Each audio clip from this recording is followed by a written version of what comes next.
Finding a girlfriend for the first time can be daunting, but dating coaches offer valuable insights to help you navigate the process. Start by exploring dating apps like Tinder, Bumble, or Hinge, where you can comfortably showcase your personality while getting to know potential matches. Be open minded and focus less on looks, as you may not yet have a defined type. Present yourself positively by using recent photos and crafting an engaging profile. When you're ready, take the plunge and ask a match out after 2 to 3 days of chatting. Keep the conversation light and natural. Building confidence is essential, so work on your self image and engage in small talk with strangers to ease your nerves.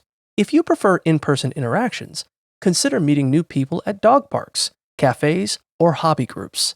Remember, making eye contact and genuinely caring about the other person's responses can make a significant difference.